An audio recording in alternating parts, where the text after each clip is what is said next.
Here's a quick test. If you found out the government owes money to itself, would you call that cheating or just accounting? Because in US finance, a large share of the debt is held by Americans, and some of it is held by parts of the government system itself. The trick is real, but it is not magic. It's plumbing. Picture a quiet auction room at the US Treasury. Dealers raise bids, screens flash, and a new bond is born. The government receives dollars today. In return, it promises dollars later, plus interest. That is the national debt in its simplest form, a rolling stack of IOUs. Now the part most people miss, those IOUs are also a product. They are one of the safest, most liquid assets on Earth. Pension funds hold them. Banks use them as collateral. Money market funds park cash in them. Foreign central banks hold them as reserves. So when the Treasury issues debt, it is not only borrowing. It is supplying the financial system with a core building block. But here's the twist. The Treasury doesn't sell directly to the public in that first moment. It sells to a circle of professional intermediaries, primary dealers and large institutions whose job is to absorb new bonds and make a market in them. This is why Treasuries trade like a commodity. There is always a bid, always an offer, always a way to turn them into cash. So think of the Treasury auction as wholesale. The bond is created and sold in bulk. Then, within minutes or hours, it is distributed through the financial system, to banks, to funds, to pension managers, to foreign reserve managers. The debt becomes everyone's familiar safe asset. This detail matters because the Fed, in normal operations, does not walk into the auction and buy a bond from the Treasury as if it were funding Congress. The Fed typically buys and sells Treasuries in the secondary market after they exist through those same dealer channels. That separation is not philosophical. It is structural. It is one reason people call this monetary policy, not direct financing. So where does the US buys its own debt idea come from? There are two main channels, and they look similar but behave very differently. Channel 1 is the public itself, Americans buying Treasuries through funds, retirement accounts, banks, and insurance companies. This is the quiet loop. Taxpayers fund government spending, government issues bonds, and Americans hold those bonds as savings. Interest payments flow back to American households and institutions. In that sense, a big portion of the debt is also a big portion of private wealth. Channel 2 is the one that sounds like a trick, the Federal Reserve. To understand it, you need one scene, a central bank office where money is not printed, but typed. The Fed can create reserves, digital dollars used between banks, by marking up accounts in its system. When the Fed buys a Treasury bond, it pays with newly created reserves. The seller receives reserves, the Fed receives the bond, and the bond now sits on the Fed's balance sheet. That looks like the government bought its own debt. But legally and economically, the Fed is separate from the Treasury. The Fed does not spend for Congress. It conducts monetary policy, mainly to influence financial conditions and inflation.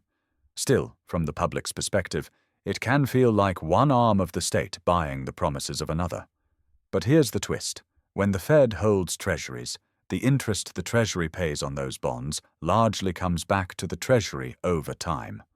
After the Fed covers its operating costs and any required buffers, it remits most of its net income to the Treasury. In plain language, the government pays interest to the Fed, and the Fed sends most of that interest back. It resembles a loop. So is that free money? Not exactly. Because the Fed created reserves to buy the bond, and those reserves change the financial system's conditions. If reserves are abundant, short-term rates tend to fall unless the Fed pays interest on reserves or uses other tools. If the Fed wants rates higher, it must pay banks more to hold reserves. Now the part most people miss.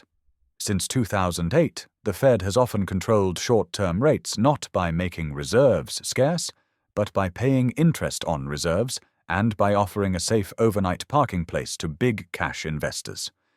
In other words, if the Fed floods the system with reserves while holding a lot of treasuries, it may need to pay more interest to keep rates where it wants them. Those payments reduce the Fed's net income and can shrink the remittances back to the Treasury. In some periods, the loop can even flip direction in appearance. When rates rise quickly, the Fed's interest expenses can exceed the interest it earns on its bond portfolio. The Fed does not go bankrupt in the normal sense, but its remittances can stop for a time. The comforting idea that the Treasury pays itself becomes less tidy once policy rates move. Now step back. Why would the Fed buy Treasuries at all?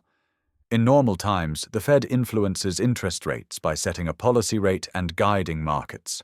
But in crises, markets can seize, credit can freeze, investors sell what they can, not what they want. Treasury markets can become stressed precisely when safety is most needed. That is where everything breaks. If the Treasury market, the world's benchmark, becomes disorderly, it can pull down everything built on top of it: mortgages, corporate borrowing, and global funding. So the Fed sometimes intervenes as a buyer of last resort to restore function. You saw this logic during major shocks. The Fed buys Treasuries to stabilize markets and to push down longer-term yields when the economy needs support. This is often called quantitative easing. The mechanics are simple. The Fed purchases bonds, bond prices rise, yields fall, and broader borrowing costs tend to ease. The goal is not to finance spending directly, but to influence financial conditions. But here's the twist. QE also changes behavior. When long-term yields fall, investors who need returns look elsewhere, toward mortgages, corporate bonds, and equities. That can help a weak economy recover.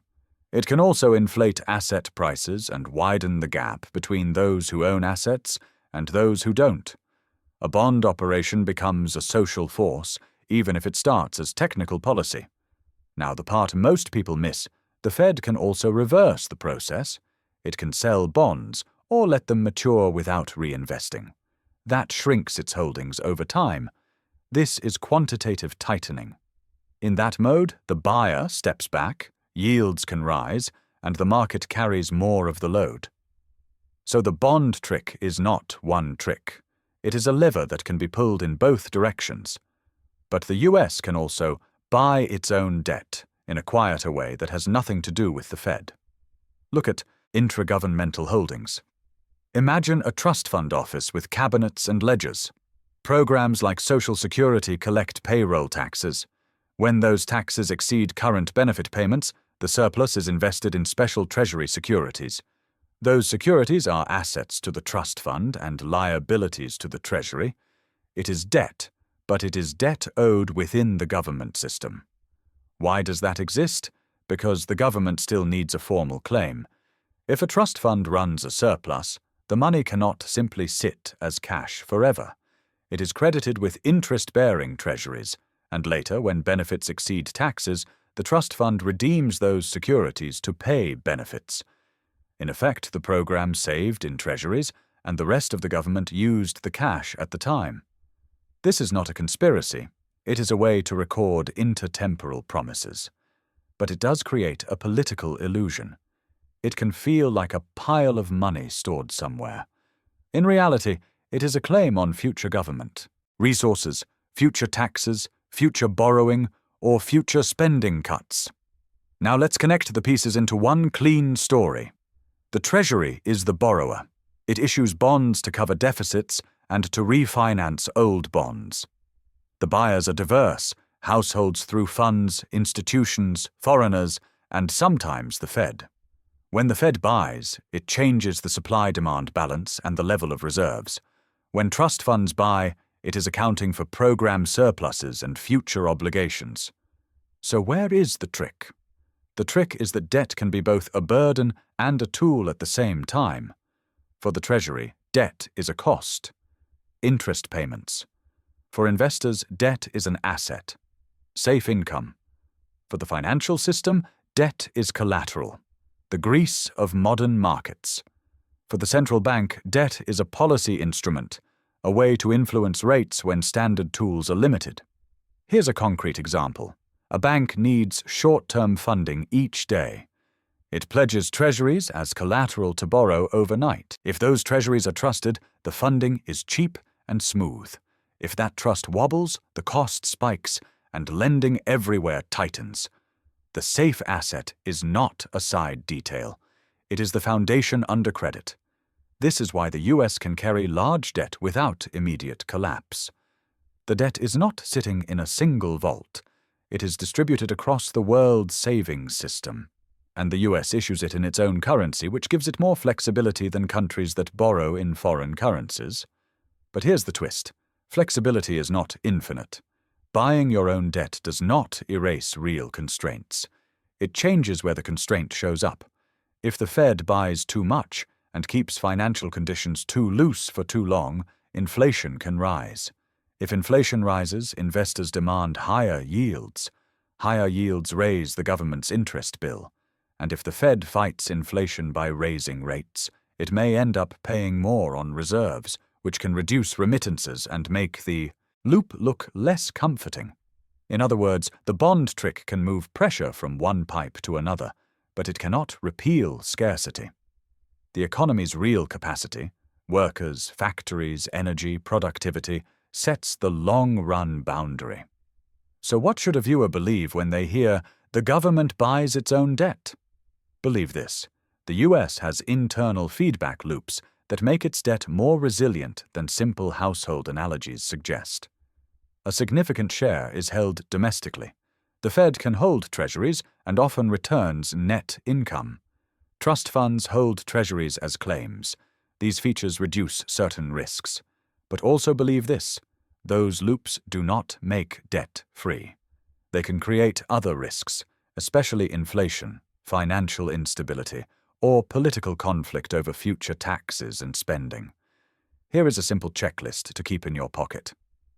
First, who holds the debt? If it's mostly domestic savers, interest flows stay inside the country. If it's mostly foreign, the flows leak outward. Second, what currency is the debt in? Debt in your own currency is more flexible. Debt in someone else's currency is brittle. Third, what is the interest-growth relationship? If interest rates stay below growth for long periods, the burden can shrink relative to the economy. If rates stay above growth, the burden tends to rise unless budgets adjust. Fourth, what is the central bank doing? Buying can calm markets and lower yields. Selling or shrinking can do the opposite. Either way, the balance sheet is a policy tool, not a free lunch. Fifth, what promises are embedded inside the government? Trust fund claims are real obligations, even if they are owed to itself. If you follow those 5 questions, the bond trick stops being mysterious. It becomes a map. And for the next episode, we'll look at the moment this map is tested. What happens when markets stop treating government bonds as perfectly safe, and how quickly a debt story can turn into a confidence story. Because when confidence breaks, even the safest IOU becomes a question mark overnight, suddenly.